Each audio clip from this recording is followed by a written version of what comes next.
ගෙදරක ඉන්නකොට අපි නිතරම මේ ගෙදර වටපිටාව, ගස් කොළන්, ගෙදර තියෙන බඩු බාහිර ආදිය, දෙමව්පිය. උතර ওই ටික තමයි මේ ඇහැ නිතරම දකින්නේ. එතකොට මේ ඇහැ ඒ කියන්නේ එතකොට ඒකාකාරීත්වයක් වෙන එකම දේනේ දකින්නේ. එතකොට මේ ඇහැ කියනවා මීට වැඩිය දෙයක් මට පෙන්වන්න. අන්න එතකොට තමයි අකුසල් නිදිය පටන් ගන්නෙ. ඉල්ලම පටන් ගන්නෙ එතකොට. ඊට පස්සේ ඇහැට අලුත් දේවල්. ඒ කියන්නේ ඉල්ලුමට සැපයුම කියන්නේ දැන් බලන්නකො මේ ලෝකේ ගත්තාම රූප, ශබ්ද, ගන්ධ, රස, ස්පර්ශ අරමුණු. මොන්න තරම් තියනවද බලන්නකො මේ ලෝකේ රූප. ඒ මොකද ඉල්ලුමට සැපයුම. එතකොට අර නිතරම ඇහැ ඉල්ලන්නේ අලුත් දෙයක්. මට මේක බලලා එපා වෙලා. මම ඒතකොට සමහරට දැන් මට දැන් ඔය මගේ ළඟට එන සමහර අයගේ කතා විලාස වලින් මට පේනවා මෙයාලා මේ කලකිරලා ඉන්නේ මේ දුක දැකලා නෙවෙයි මේ ඒකාකාරීත්වෙත් නිසා. ඒතකොට එයාලා ඒ දෙන අදහසොත් එක්ක මට තේරෙනවා. ඒතකොට මම එයාලට කියනවා පින්වතුනි ඔබ ඉන්න නිවසේ පොඩි වෙනසක් කරන්න. ඔබ නිදන කාමරේ පොඩි වෙනසක් කරන්න. ඒ ඇඳම් පොඩ්ඩක් එහෙ මෙහෙ කරලා බඩු බාහිර ආදී ටිකක් එහෙ මෙහෙ කරලා දොර ජනෙල් ටික කර්ටන් ටික වෙනස් කරන්න වෙනම කොට්ට උර ටික වෙනස් කරන්න තමන් නිතරම අර යුනිෆෝම් වගේ එකම ඇඳුම් ටික අඳින්න නැතුව ටිකක් ඇඳුම් උනත් වෙනස් කරගන්න එකම දේ කරනකොට තමයි ඔය සමහර විට ඔහොම දේවල් එනවා කියලා මම ඊට පස්සේ ඒ අයම ඇවිල්ලා ආපහු කියනවා අනේ ස්වාමීනි දැන් හරි රිලැක්ස් අපේ හිත අනේ ඔබ වහන්සේට පින් සිද්ධ වෙන්න ඕනේ අපි මහා පුදුම පටලැවිල්ලක හිටියේ මම බැලුවේ මේ දෝෂයක්ද මගේ ප්‍රශ්නයක්ද නැත්නම් gedara ප්‍රශ්නයක්ද මං කිව්වා නෑ පින්වතුනි ඔය ඇසේ හැටි ඇහැ කැමති නෑ එකම රූපෙ දිහා බලන් ඉන්න. එතකොට ඇහැ කියන්නේ ඇහැ ජීවත් වෙන්නේ රූප වලින්නේ. දැන් ශරීර ජීවත් කරන්න නම් අපි ආහාර පාන දෙන්න එපයි. ආහාර පාන දුන්න නැති ගමන් ශරීරය දුර්වල වෙනවා. දුර්වල වෙලා, කැත වෙලා, කෙට්ටු වෙලා, ලෙඩ වෙලා සමහරට මැරිලත් යනවා. දැන් ගොඩාක් වයසට යනකොට වෙන එක දෙයක් තමයි ආහාර ගන්න නැති එක. ඒතර ආහාර ගන්න නැති වෙනකොට වෙන්නේ ශරීරයේ උඩරිම දුර්වල වෙනවා. සමහරට හොඳ කඩවසම් සවිශක්තිමත්ව හිටපු කෙනා අර ලෙඩ ඇඳට වැටුණට පස්සේ හිතා ගන්න බෑ භාගයට භාගයක් ඇඟ බහිනවා. හේතුව තමයි මේ ශරීරයේ පවත්වන්න නම් මේ කබලි ඒ කියන්නේ ඝන ආහාර දැන් දෙවිවරුන්ට තියෙන ආහාර තමයි දිව්‍ය ඕජා.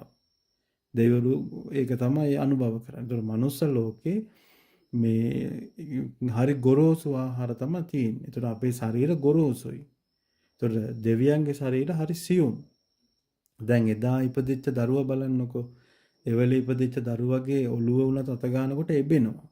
ඒ මොකද හරි සියුම් මේ ශරීරේ. එතකොට මේ මනුස්ස ශරීර, තිරිසංගත ශරීරය ඒවට පවත්වන්න නම් මේ මහ පොළොවේම ආහාර නිෂ්පාදනය කරන හාල් එළවලු එතකොට ඕනේ. එතකොට 3 වේලක් කාලා විටමින් බීලා පරිස්සම් කරපුවාම මේ ශරීරයේ ස්වයං පෝෂණය කියන්නේ සුවසේ වැඩෙනවා. එහෙනම් ඇහැ කියන්නේ සම්පූර්ණම ඒකෙන් පරිබාහිරයි. එහෙනම් ඇස ජීවත් වෙන්නේ රූප නිසා. ඇස් දෙකට රූප නොදුන්නොත් මනුස්සයට පිස්සු හැදෙනවා. කෙනෙකුට දැන් භාවනා කරනකොට ඒ කියන්නේ දැන් අපි සමහරට අපි භාවනාවේ ඉඳගෙන පැය ගණන් ඉන්නකොට සමහර මිනිස්සු ඔළුවේ අත් දෙක තියන් ඉන්න වෙලාවල් මම සමහරට මම ඇස් දෙක අරනකොට සමහර මිනිස්සු ඉස්සරහා ඇස් ගෙඩි දෙක ලොකු කරගෙන බය වෙලා වගේ බලාන ඉන්නවා. ඒ මොකද දැන් එතනත් එයා ඒ රූපයකින් ආස්වාදයන්නේ ගන්නෙ. එහෙනම් මේ ඇස් දෙක කැමති නිතරම රූප බලන්න. හැබැයි දැන් අපි කියමුකෝ ඔය ළමයින්ට ඔය දරුවට හැමදාම ගෙනත් දෙනවා මේ පානුයි පරිප්පුයි. එහෙම නැත්නම් පරිප්පුයි බතුයි. එහෙම එකම දෙයක් දුන්නොත් කයිද? දවසක් කයි, දෙකක් කයි. කරන්න දෙයක් නැතිකමට තුන්වෙනි වතාව කයි. හතරවෙනි වතාව දේශය විසෙනවා. ඊට පස්සේ කෑ ගහන්න ගන්නවා මෙව කන්න පුළුවන්ද උඹලා හිතුවද අපි මෝඩයෝ කියලා අපි මේ හිඟන්නු කියලා හිතුවද අපිට කාත් කවුරුත් නැහැ කියලා හිතුවද ආයි දේශ සහගත වෙනවා. ඇයි දිව කැමති නැහැ එකම දේ කන්න. දිව ඒකනේ මෙච්චර කඩ තියෙන්නේ බලන්නකො අඩියෙන් අඩිය එක කඩවල් එකම හැබැයි ඔය මොනවා කරත් එකම ටිකනේ ඔය එහෙට මෙහෙට හරෝ නම් වෙනස් කර දෙන්නේ. ඔව් එතකොට එහෙනම් හොඳට මතක තියාගන්න මේ ඇහැ කැමති රූප බලන්න. එහෙනම් මේ ඇහැ ඉල්ලන රූප දෙන්න ඕනේ. ඒකනේ දැන් බලන්න ගෙයක් ගත්තාම ඒ ගෙදරට ඇතුල් වෙන තැන ඉඳන් පිටිපස්සේ ඉවර වෙන තැනට යනකොට මොන්න තරම් රූප කන්දරාවක් තියෙනවද? එතකොට මල් වර්ග තියෙනවද? ගස් වර්ග, බඩු බායරද? ඒ කියන්නේ ඒ වගේ තමයි ඇහැ ජීවත් වෙන්නේ. එතකොට ඒක නෑයි කියනවා නම් කිසිම දවසක ගියපු නැති තැනකට යන්න බලන්න. තනිකර පිස්සුවෙන් ඇවිදින්නේ. අර ඔක්කොම එකපාර බලා ගන්න නැතුව හිට හැරෙනවා මෙහෙට හැරෙනවා ෆොටෝ ගහ ගන්නවා වීඩියෝ කර ගන්නවා කෑ ගහනවා පුදුම විදිහට පිස්සු හැදිලා වගේ අර රූප ආස්වාද ලබනවා. එතකොට මේ රූපයෙන් ආස්වාදයක් ලබනවා. ඒකනේ දැන් කාන්තා රූපේ පිරිමියාට ආස්වාදයක් ලැබෙනවා. පිරිමි රූපේ කාන්තාවට ආස්වාදයක් ලැබෙනවා. ඒකනේ භාග්‍යවතුන් වහන්සේ දේශනා කරන්නේ මහණෙනි කාන්තා හඬ, කාන්තා ස්පර්ශය, කාන්තා ගඳ සුවඳ මේ තරම් පිරිමියෙක්ව උමතු කරන පිස්සු වට්ටන දෙයක් මේ ලෝකේ තවත් නැහැ කියනවා. ඒ උපමාවම අනිත් පැත්ත හරවනවා. කාන්තාවට පිරිමියාගේ හඬ, පිරිමියාගේ රස, පිරිමියාගේ ස්පර්ශය, පිරිමියාගේ ගඳ සුවඳ, මේ පිරිමියාගේ පහස මේ තරම් කාන්තාව උමතු කරවන පිස්සු වට්ටන තවත් දෙයක් නැහැ කියනවා. අන්න බලන්නකෝ. එතකොට මේ ඇහෙන් වෙන්නේ රූපාස්වාදයක්. එතකොට යා ඒ රූප බල බලා එයා ආස්වාදයක් ලබන්නේ වෙන දෙයක් නෙවෙයි. ෆෝන් එක ගත්ත ගමන් එතකොට මායя කරන්නේ ඒ ඉල්ලුමට සැපයොම දීලා තියෙනවා අහසටත් උඩින්. දැන් ෆෝන් එකක් ගත්තාම බලන්න එක එක්කෙනා එක්ක සමහරව ෆෝන් එකෙන් ගලවන්නම බෑ. දැන් ෆෝන් එකේ තියෙන්නේ මොනවද? රූපාස්වාදයයි ශබ්දාස්වාදයයි. ওই දෙක විතරයි තියෙන්නේ. දැන් ෆෝන් එකේ කෑමක් තියෙනවා ඒකෙන් අපිට දිවට ආස්වාද එනවද නැහෙනේ. ඒක ෆොටෝ එකක් විතරයි. ඒතකොට එතන සතර මහා භූතයන්ගෙන් හටගත්ත දෙයක් විතරයි තියෙන්නේ. නමුත් අර ඇසයි කනයි දෙකම පිනවනවා අර රූපාස්වාදයේ තුලින්. එහෙනම් අද තමහර දැන් ඔය ඒකනේ බ්‍රහ්මචාරී සීලය ওই තරම්ම තියෙන්නේ. දැන් භාග්‍යතුන් වහන්සේ දේශනා කරන බ්‍රහ්මචාරී සීලය බඹසර සීලයට ඔය කියන විදිහට රූපාස්වාදයෙන් පළුදු වෙන්න පුළුවන්. ශබ්දාස්වාදයෙන් පළුදු වෙන්න පුළුවන්. එතකොට දැන් ওই බස් වල යනකොට වුණත් සමහර අය මම දැකලා තියෙනවා ෂීට් එකේ දැන් පිරිමි කෙනෙක් ඉඳගෙන එයා බෑග් එක තියා ගන්නවා. තව පිරිමි කෙනෙක් ආවොත් ඉඩ දෙන්නේ නැහැ. නමුත් කාන්තාවක් එයාට ගැළපෙන කෙනෙක් ආවොත් ඒ බෑග් එක උඩට ගන්නවා. ඉඩ දෙනවා. ඒ මොකද අර රූපාස්වාදේ ලබන්න ස්පර්ශය තුළින් එතකොට මේ ලෝකේ හරි සියුම්. ඉතින් දරුවෝ මේක තේරුම් ගන්න ප්‍රඥාව එකයි භාගතුන් වහන්සේ දේශනා කරේ මහණෙනි මේ ධර්මයේ ප්‍රඥාවන්තයින්ට පමණයි මෝඩයන්ට නෙවෙයි කිව්වා. මේ ධර්මයේ තරම් සියුම් කිව්වා. අන්න එතකොට රූපාස්වාදය ඇස් දෙකෙන් රූප දැකලා ආස්වාද ලබනවා. කාන්ත සමහර පිරිමි අය ඉන්නවා කාන්තාවත් එක්ක වට වෙලා පැය ගණන් කතා කරනවා. හරිද? දැන් ওই මල ගෙවල්, පින්කම් ගෙවල්, මගුල් ගෙවල්, උත්සව මොන සමිති සමාගම් ඒ දේවල් වලදී බලන්න දරුවෝ ඔබ මේ කියන දේවල් නැද්ද කියලා කාන්තාව පිරිමි අය ඒ සම මට්ටම්. ඒ කියන්නේ ගහට පොත්ත වගේ.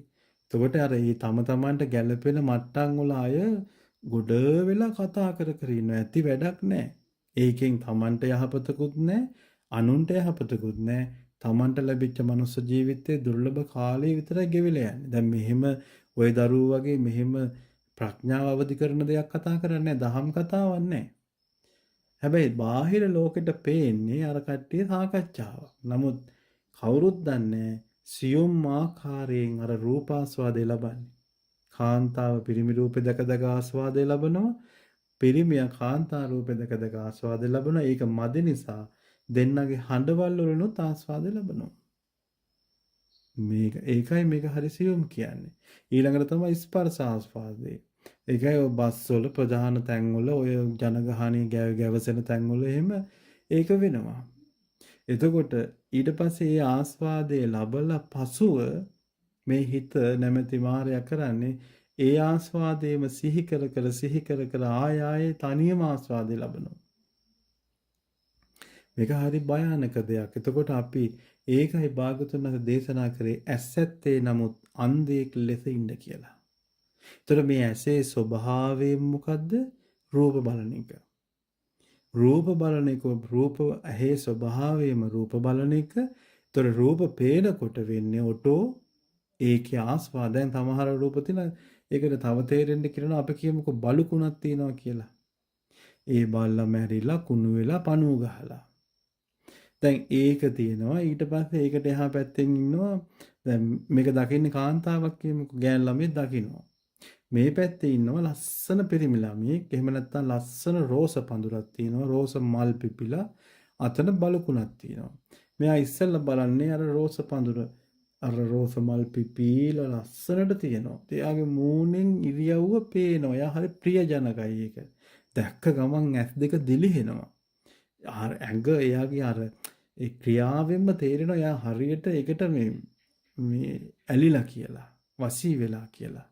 ඒ එක්කම යා ඔළුව හරවනකොට පේන්නේ අර පණුව ගහපු කුණු වෙච්ච මැරිච්ච බලුකුණ. එතකොට අරයාගේ හැසිරීම, එයාගේ මූණ, කතාව, බැලීම සියල්ල සනිකව වෙනස් වෙනවා. සමූණ නිකන් ඇඹුල් කරගන්නවා, නාය වහ ගන්නවා.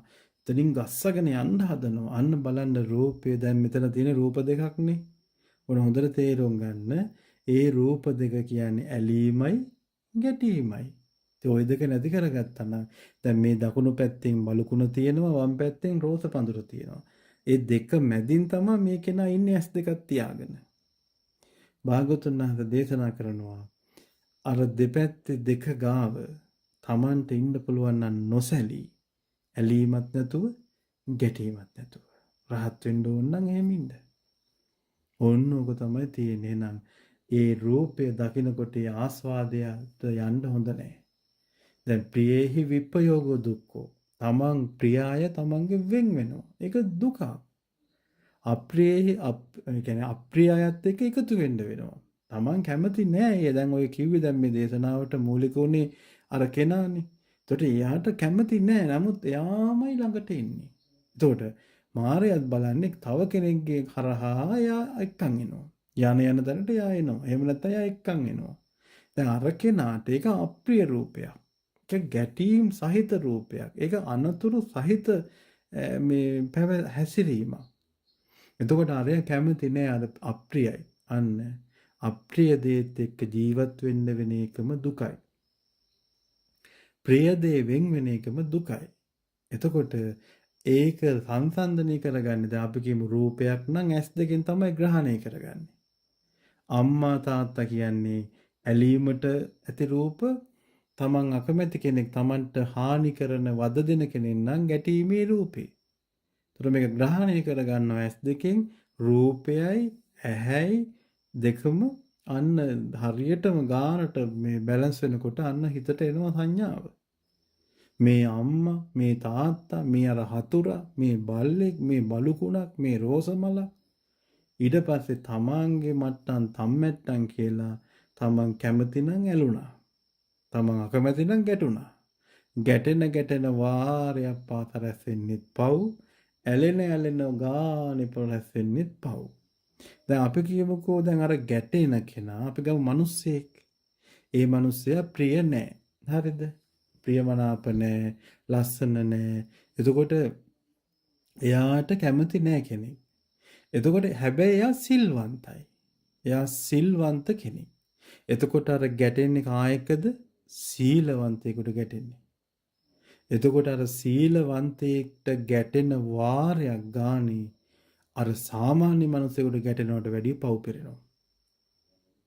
සෙල්ලන්නේ මේක මේ මිනිස්සු හිතාගෙන ඉන්නේ මේක මේ බටර් පාන් කාලා ආන්ති වුණාම සනීපෙට මැරෙයි. එහෙම තමයි හිතන් ඉන්නේ. නමුත් බටර් පාන් කනකම්ම කරන්නේ පවුනේ. ඊට පස්සේ අපි කියමු මේ ඇලෙන පැත්ත ගත්තොත් අපි කියමුකෝ එයා දැන් කාන්තාවක් නම් එයා සිල්වන්ත කෙනෙක්. දැන් ওই දරුවා සිල්වන්ත කෙනෙක්. ඔයා බඹසර රකින්න කෙනෙක්. ඔයා හතර පොයට සිල් ගන්න කෙනෙක්. ඔයා හොඳට දන් දෙන කෙනෙක්. භාවනා කරන කෙනෙක්. පැය ගණන් සද්ධර්මයේ ශ්‍රවණය කරන කෙනෙක් කියලා. ඒතර ඔබට කවුරු හරි ඇලුනොත් පිරිමි කෙනෙක් හරි කාන්තාවක් හරි ඔබට ඇලෙනවා. ඒතර ඔබ එතන මොකද්ද වෙන්නේ? මතකද අර බුද්ධ කාලේ සිටුවරයෙක් අර මහරහතන් වහන්සේ කෙනෙක් වඩිනකොට ඒ රහතන් වහන්සේගේ ශරීරය රන්වන් පාට රත්තරන් හරිම ලස්සනයි. හරිම හරිම මේ සෙනින්දුයි. එතකොට අර සිටුවරයා ඒක දැකලා කියනවා පැම්පහසේ වෙන හිටියේ අනේ මගේ අර ස්වාමීන් වහන්සේගේ ශරීරය මගේ බිරිඳට තිබ්බනා. බලන්නකො මේ මොන තරම් පවිතු අදහසක්ද ආවේ. එතකොට දැක්ක නේද මම ඒකනේ කියන්නේ රූපය නිසා. එතකොට එයා ඒ සිතුවිල්ල ගත්තේ කාටද? මහරහතන් වහන්සේ කෙනෙක්. අවසානයේ කොච්චර බලවත් කර්මයක්ද කියන්නේ ඒ ස්ථානෙම මෙයා කාන්තාවක් වුණා. අවසානයේ මෙයාට විලිලැජ්ජාවකට පතුර මෙයා ඒ රට දාලා මේ සිටුවරේ ඒ පළාත දාලා වෙනත් පළාතකට ගියා. ඒ පළාත යනකොට මෙයා පාර දිගේ යනකොට තව සිටු මාලිගයක සිටුවරේ ජනේලෙන් බලන් වාකවුලුවෙන් බලන් ඉන්නකොට ලස්සන යුවතියක් යනවා. මෙයාට හිත ගියා. අන්න බලන්න එතනත් ඒකනේ ඒ කරුමනේ උනේ. අතනතර රූපයක් නිසා ගෑණියෙක් වෙලා දැන් මෙතන සිටුවරයා ඒ කාන්තා රූපේ දැකලා අන්න මත් වුණා. ඒවලම සේවකයෙක් යවලා කිව්වා මෙයා අස්වාමිකද සස්වාමිකද කියලා බලන්න මං ආසයි යාට කියලා. බඳින්න. අස්වාමික කියන්නේ කතාවද බැඳලාද නැද්ද කියලා අහන්නේ සස්වාමික කියන්නේ බැඳලා කියන එක. එතකොට දැන් අර ඇත්තටම දැන් පිරිමි කෙනෙන්නේ මේ කාන්තාව උනේ. ඊට පස්සේ මෙයා කිව්වා නෑ මං අස්වාමිකයි. එක්කන් ආව සිටු මාලිගයට. අවසානයේ දැන් අර සිටුවරයෙක් වෙලා ඉන්න එතනත් දරුවෝ ඉන්නවා. ඒ යාගේ දේවියට දැන් මෙතන මෙයා කාන්තාවක් වෙලා අර පාපේ නිසා මෙතනත් මේ සිටුවරයා මෙයා කතාවද බැඳලා එතනත් ළමයි ඉන්නවා. හරිද? ඊට පස්සේ දැන් කොහොම හරි මේ අර ඒ සිටුවරයෙක් වෙලා ඉන්න නගරේ කෙනෙක් මේ නගරයට ආව මොකක් හරි වැඩකට. ආවට පස්සේ මේ දැක්ක කොහොම හරි මේක අඳුනගෙන හරි මොකක් හරි මට මතක නැහැ. තේරුම් අරගෙන කොහොම හරි ඊට පස්සේ ඇහුවා මොකද්ද කරගත්තේ? ඊට පස්සේ එදා ඒ වෙච්ච සිදුවීම කිව්වා. අපේ අප්පෝ මහ පුදුම පාප වැඩන්නේ කරගත්තේ දැම්මම ගිහිල්ලා සමාව ගන්න කිව්වා. ඊට පස්සේ සනික මෙයා ඇවිල්ලා ඒ උතුම් රහතන් වහන්සේ වැඩ හිටියා සමාව ගත්තා. සමාව ගන්නකොටම මේ කෙනා කාපිරිමියාත්මට ආවා. එතකොට එතනම මෙයාට කලකිරීමක් ඇති වුණා. ඒ සිදුවීම් දෙකත් එක්ක ඇත්තටම දැන් සමහරට අපේ ජීවිතේ බලන්න දරුවෝ සමහර අවස්ථාවල අපි කඩාගෙන වැටිල්ල අපිට හිතා ගන්න බෑ කොතනින්ද අපි නැගිටින්නේ කියලා. සමහර විට පෞල් ජීවිතයේ සමහරට රස්සාව, සමාජය, තමන්ගේ නෑදෑ පරපුර, තමන්ගේ ශරීරය, තමන්ගේ ලෙඩ දුක් මේ මොනියම් දෙයකින් හරි කඩාගෙන වැටිල්ලක් ආයෙ ගොඩ ගන්න බැරි වෙන්නම. ආන්න ඒ සිදුවීම යාට වුණා. මේ පිරිමි සිටුවරයෙක් වෙලා හිටියා. ඊට පස්සේ කාන්තාවක් වුණා. ඊට පස්සේ මේ කාන්තාව ආපහු මේ පිරිමියෙක් වුණා. මොකද්ද මේ කර්ම ජීවිතය කියලා එයා අන්න එතනදී කලකිරුණා. දැන් අද ගොඩාක් කලකිරෙන්නේ මේ වෙන පැති වල ඉන්නේ. තමන්ගේ ආසාව ඉෂ්ට කරගන්න බැරි වෙනකොට කලකිරෙනවා. ඒක සැබෑ කලකිරීම නෙවෙයිනේ. එතකොට අන්න ඒ කෙනා කෙලීම භාගතුන් වහන්සේ බහැ දකින්න ගියා. ඊට පස්සේ දැන් පැවිදි වුණා. පැවිදි වෙලා ඉන්නකොට දැන් සමහර ස්වාමීන් වහන්සේලා අහනවා මේ තිටුවරයෙක් වෙලා ඉඳලා Tamanට ජාතක වෙච්ච දරුවන්ට දාදරේ නැත්නම් Taman කාන්තාවක් වෙලා කුසෙන් වදපු දරුවන්ට දාදරේ කියලා. අන්න බලන්න එතන මෞසෙනෙහසත් එනවා. එයා කියනවා කුසෙන් වදපු දරුවන්ට තමයි ආදරේ කියලා. හරිද? ඒතකොට දැන් ඔහොම ඉන්නකොට මේ කෙනා කොහොම හරි රහතන් වහන්සේ කෙනෙක් වුණා. ධර්මය අවබෝධ කළා. අවබෝධ කරාට පස්සේ මහරහතන් වහන්සේ කෙනෙක් වුණාට පස්සේ අල ස්වාමීන් වහන්සේලා ගිලේ ප්‍රශ්නේ අහනකොට මොකක්ද දන්නවද කිව්වේ? මං දැන් කුසින් වදපු දරුවන්ටත් ආදරේ නැහැ, ජාතක කරපු දරුවන්ටත් ආදරේ නැහැ, මං කෙලෙස් ප්‍රහීන කරලා ඉන්නේ කිව්වා. අන්න බලන්න කෙලෙස් ප්‍රහීන කරපුවාම රූප වලට ඇලෙන්නෙත් නැහැ, ශබ්ද වලට ඇලෙන්නෙත් නැහැ, කෙටියෙන්ම කියනවනම් කෙලෙස් නැහැ. සාමාන්‍ය අනාගාමී ඵලයේ දක්වාම හිස් වචන කතා කරන එක තියෙනවා. ඒක නැති වෙන්නේ නැහැ. සතර පුරුද්දත් එක්කනේ. එතකොට මහරහතන් වහන්සේ වෙනකොට අර සියල්ලම ප්‍රහීන වෙලා යනවා. ඔන්න අපි ආපහු දේශනාව මුලට යනකොට අර ඇසට දැකපු රූපේ නිසා තමයි අර ප්‍රශ්නේ ඇති වුනේ.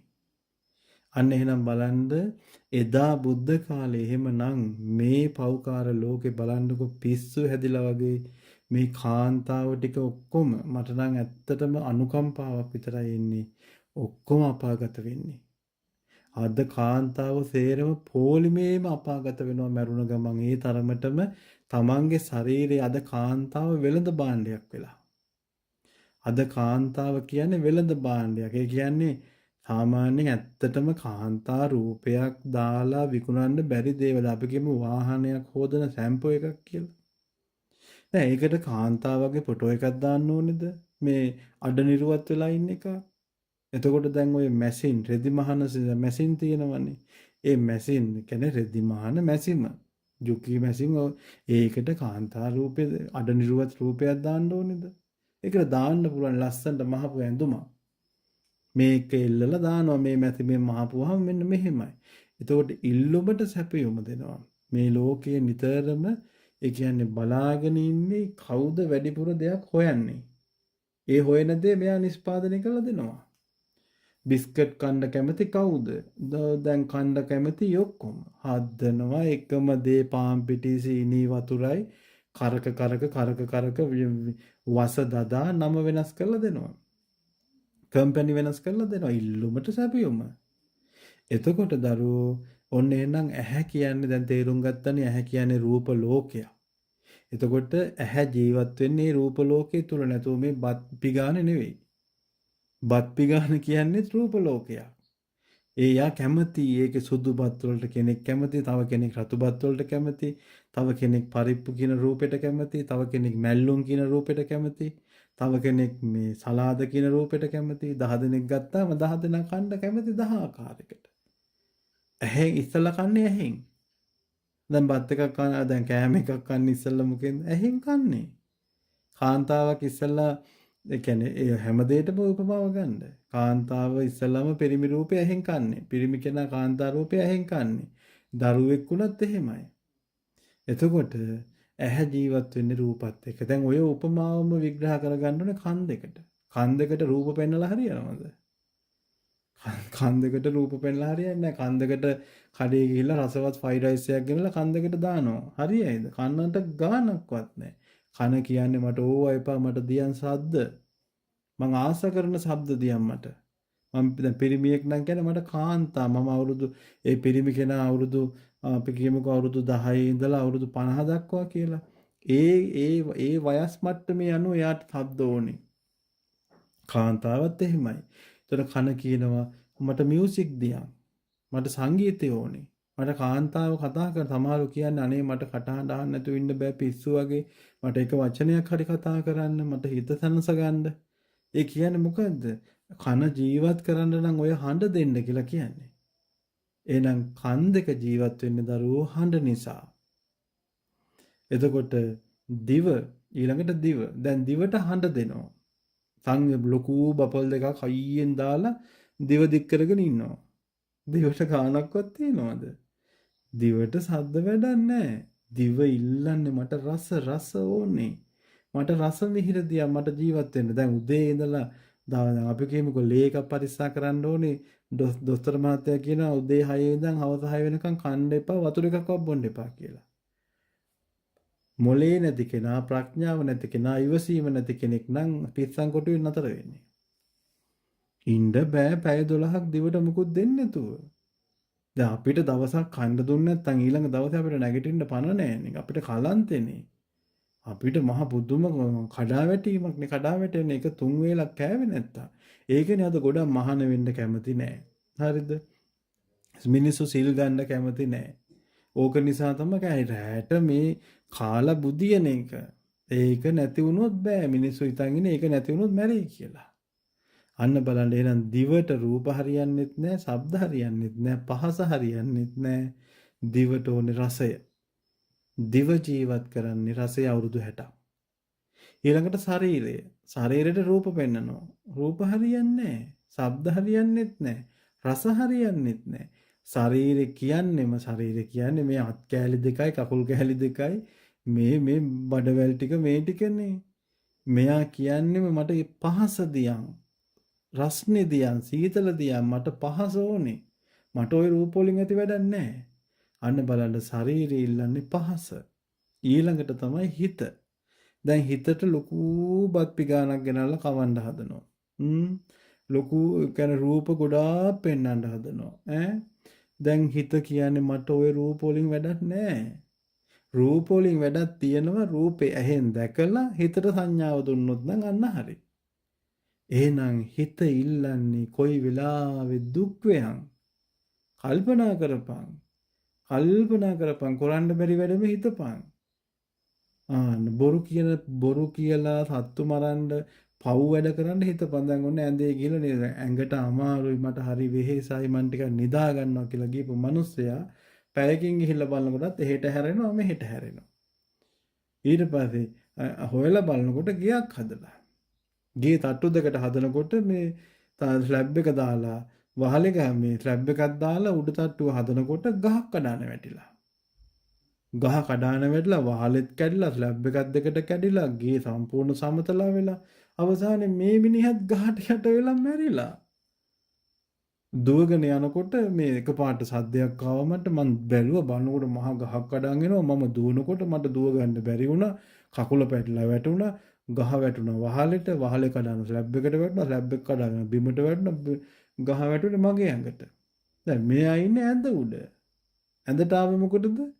වෙහෙසයි මහන්සි මට පොඩ්ඩක් නිදා ගන්න ඕනේ. ඒතර එයා එනකන් හිටියා ගෙදර සමහරට අම්මා නම් දරුවෙක් නම් අම්මා බලන් හිටියා දරුවා වැඩ ඇරලා එනකන්.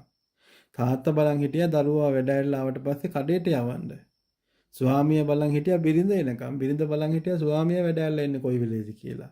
ඉතින් මේ මිනිස්සුන්ගේ අර බලාපොරොත්තු සුන් කරලා මට පොඩ්ඩක් විවේකව ඉන්න දෙන්නකෝ. මට හරි මහන්සි කියලා කාමරේට ගිහලා බලන්න කරලා තියෙන වැඩේ.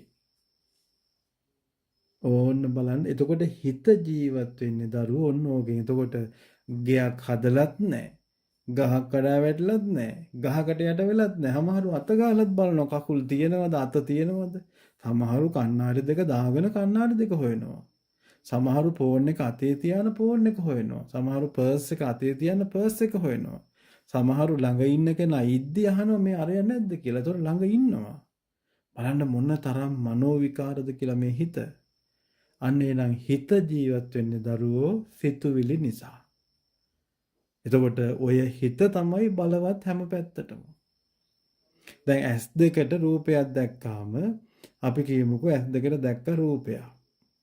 ඒ කියන්නේ හිත සම්බන්ධ නොවුනොත් අකුසලයක් රැස් වෙයිද? නැයිනේ.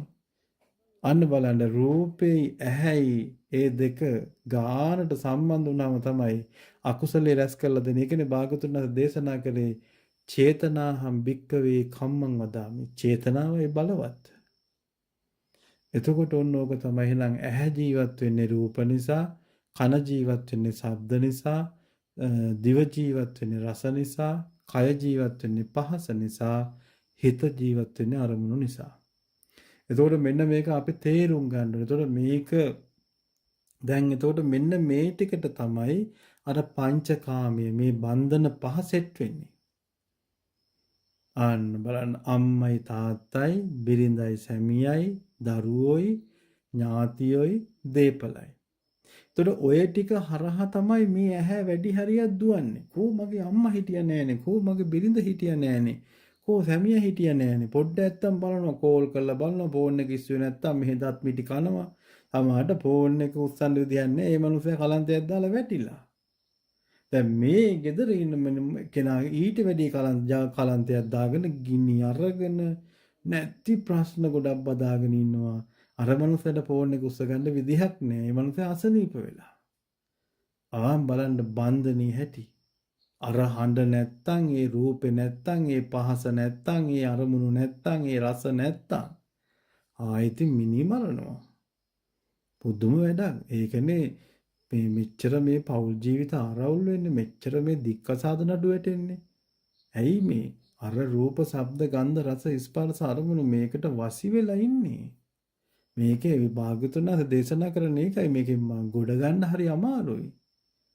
ඒ තරමට මේ රාග ගින්න, දේශ ගින්න, මෝහ ගින්න කියන අකුසල මූල තුන හරිම අමාරුයි. දැන් රාග දේශ කියන දෙක නම් ඔන්න අපිට තේරෙනවා කියමුකෝ. දැන් රාගයක් ඇති වුණාම මෝඩ මිනිස්සෙකුට මෝඩ කවුරු හරි මෝඩයෙකුට රාගය ඇති වුණාට පස්සේ කරන ගොන් වැඩත් එක්ක සමාජයට පේනවනේ මේ කරන්නේ මේ ආසාවක් නිසා කියලා. සමහර ගෑන් ළමයි දූෂණය කරනවා, උස්සගෙන යනවා, දූෂණය කළා මරනවා, රවට්ටනවා, දරුවෝ ලැබෙන්න ඉන්නවනේ. රාගය නිසා ඔය එක පැත්තක්නේ. ඊළඟට තමයි ගෙදරකට ගියාම ගේ හැම තැනම අඩියක් තියලා අඩියක් ගන්න බෑ බඩු මුට්ටු. ඒක තව පැත්තක රාගයක්. ඒක අපිට පේනවනේ දරුවෝ. ඊළඟට දේශය ඇති වුණාමත් එහෙමනේ බලන්නකො මෝඩ මිනිස්සුන්ට තරහා ගියාම බඩු පොලේ ගහනවා, කුණු හරපෙන් බයිනවා, මරනවා, ගහනවනේ. හැබැයි ওই රාගය ඇති වුණ දැන් දේශය ඇති වුණාමත් අපිට සමාජෙට පේනවා. හැබැයි මෝහේ කුලප් වුණාමනේ වැඩේ කියන්නේ. මෝහේ කුලප් වුණොත් හොයන්න බෑ. සමහර මිනිස්සු ඉන්නවා ජැන්ඩියට ඇඳලා රස්සාවට යනවා කියලා මුහුදු වෙල්ලේලා ගලක් අස්සේ ඉඳගෙන බලාගෙන ඉන්නවා. බලන්නකො මෝහය උසුනහම කරන වැඩ. රාගය උසුනහම, දේශය උසුනහම බාහිර ලෝකෙන් හරි අපිව පාලනය කරනවානේ. තරහ ගිහිල්ලා පොල්ලක් කරලා යනකොට ඉන්න කවුරු හරි ටක් ගාලා බදාගෙන මේ පොල්ල විසික් කරලා පිස්සුද බං උඹට ඔය මෝඩයන්ට ගහලා නිකන් හිරේ යන්නද මේ මරුන් කන්න එපා කියලා අපිව අල්ලගෙන අපිව ඒකෙන් බේරනවනේ. රාගයක් ඇති වුනහම රටේ නීතියක් තියෙනවනේ. කාන්තාලමා කාර්යාන්ත කියයි අරක කියයි මේක කියයි නීතියක් තුලින් රාගය කොටු කරලා තියෙන්නේ. එතකොට දැන් පිට රටවල මිත්‍යා දෘෂ්ටික රටවල් වල ඒක නෑ. ඒකනේ ඒ රටවල් වල මේ ලිංගිකත්වය කිව්වහම මේ කුණුහරුප කියනව නෙවෙයි තේරෙන්න කියන්නේ. ඒ රටවල් වල ඒක සාමාන්‍ය දෙයක් බවට පතලා තියෙනවා. මොකද ඒක රාමුවකට කොටු වෙලා නෑ, සදාචාරය නෑ, හිරියොතක් නෑ. ඒතර මේක බෞද්ධ රටක්. මේක මේ ලෝකේ ඉන්න උතුම්ම ශාස්ත්‍රඥ වහන්සේගේ ධර්මයේ තියෙන රටක්. ඒතර මේ රටේ හිරියොතක් බව තියෙනවා. සදාචාරයක් තියෙනවා. සීලාචාරකමක් තියෙනවා.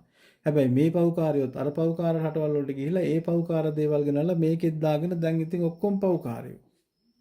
මොකද කරන්නේ ඉතින් වෙඩි තියාගන්නද? හූ කියන්නද? පාරට පැනලා කෑ ගහන්නද? වහිනකොට මේ කෑ වැස්සට වෙඩි තියලා වැඩක් නැහනේ. අපි වැස්සෙන් බේරෙන්න ගියක් හදාන ගේ ඇතුළට ගිහිල්ලා පහළුවේ ඉන්නවා මිස අන්න ඒ වගේ දරුවෝ එහෙනම් මේ S2 සංවර කරන්න කියලා භාග්‍යතුන් වහන්සේ ඕන් දැන් එනවා හොඳ තැනට. එහෙනම් මහණෙනි මේ S2 නිසාමයි පීඩාව කියලා භාග්‍යතුන් වහන්සේ පෙන්නලා දෙන විදිහ බලන්නකෝ. එහෙමනම් S2 රැකගන්න කිව්වා.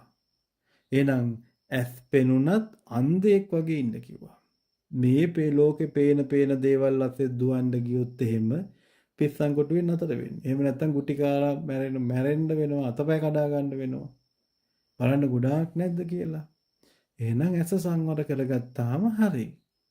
ඇසට දකින්න රූපේ ඒකේ ආදීනව දකින්නකෝ. බලන්නකෝ භාගතුන් අද එකයි යන ලස්සන මේ නිවනට. දැන් ඉස්සෙල්ලා අර බලන්න දැන් මුලින් කිව්ව ටික තමයි තේරුම් කරලා දුන්නා මේකයි මේක නිසා මේක මෙහෙමයි වෙන්නේ කියලා. ඊට පස්සේ භාගතුන් අද දේශනා කළා ඒකේ ආදීනව දකින්න කියලා. ආදීනව දකින්න කියන්නේ කාන්තාවක් නම් පිරිමියෙක් දකින්න ඕනේ කොහොමද? මේක කුණුප කොටස් 32ක්. නව දොරකින් අසූචි වැක්කිරෙනවා, ඇස් වලින් කබ කඳුළු ගලනවා, කටින් කුණු කෙල, කනෙන් කලාඳුරු, මුත්‍රා, එතකොට අසූචි, දාඩිය, උරුණු තෙල්, සෙම, ලේ, සැරව මෙන්න මේ දේවල් ගලන්නේ මේකේ අඟල් කාලක හැමකින් අර මස් ගොඩක් වහලා තියෙන. දැන් හරකෙක් හැම ගැහුවට පස්සේ දරුවෝ ඒ හරකයි ගොඩ හිටියත් කරදරේ. ජලයට බැස්සහම ජලේ මාළු කොට කොටා කනවා. ගොඩට ආපුවාම ගොඩ මැස්සෝ කුරුල්ලෝ සත්තු කොට කොටා කනවා. ගහක් අයිනට ගියොත් ගහේ ඉන්න කෘමීන් කනවා. බිම හාන්සි වුණොත් බිම ඉන්න කෘමීන් කනවානේ. ආන්න බලන්න දැන් හැම ගැහුවට පස්සේ සතාගේ ඇති වැඩක් තියෙනවද? කොහෙන් ගියත් බාධක පීඩාමයි තියෙන්නේ. ආන් ඒ වගේ තමයි හිත. අන්න ඒ උපමාව ගන්න පුළුවන් හැම දෙයකම. එතකොට භාග්‍යවතුන් වහන්සේ අන්න ආදීනව දකින්න කිව්වා. බේත්තලයකින් ඇද්දාම අඟල් කාලයි මේ හැම තියෙන්නේ. හැමේ ස්වභාවය තමයි සුසෙනදු බව. ඒකට හේතුව තමයි දැන් බලන්න අපි බැලුමක් ගන්නකො. නිල් පාටයි නේද පුම්බන් නැතුව තියෙද්දි. තදම තද පාටක් නේ තියෙන. ඊට පස්සේ ඒක හුලම් පූගන්න විශාල වුණාට පස්සේ ලා පාටක් තියෙන්නේ. 60 කට්ටක් ලං කරා නම් ඇති. ගී රස්නයක් ලං කරා නම් ඇති. බේත්තලයක් ලං වුණා නම් ඇති. පුපුරලා යනවනේ. එතකොට මේ මස් ගොඩ කිලෝ 50 60 40 70 85 මස් ගොඩේ බර ඈ එතකොට ඒ මස් ගොඩ දැන් මේ හැම ඇතුළට දානවා. ඊට පස්සේ දැන් අර එන්න 80ක් විතර මස් ගුලිය අර හැම ඇදලා අඟල් කාලක් විතර ඇදලා දැන් ওই බුරිය ගාව තියෙනවා. එතකොට ඒ තැන් වලින් අවශ්‍ය තැන් වලින් දොරවල් ටිකක් දාලා අර හැම ඇතුළට මස් ටික දාලා කට බැඳලා තියෙන්නේ. දැන් මේ මස් ගොඩ වෙහෙසෙනකොට ගොජේ දානවා. මස් ඇතිල්ලෙනකොට වෙහෙසෙනකොට අර මාංශ පේශිය වෙහෙසෙනකොට ඇතුලේ කන්න ජහජරාව උෂ්ණ අධික අරක ඉතින් අර නව දොරෙන්ම එළියට පිට කරනවා.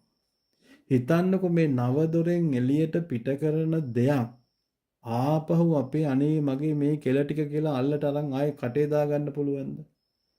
මේ ශරීරයේ මේ එළියට යන කිසි දෙයක් දරුවෝ වැඩක් නැහැ. අප්පිරියසන්නයි.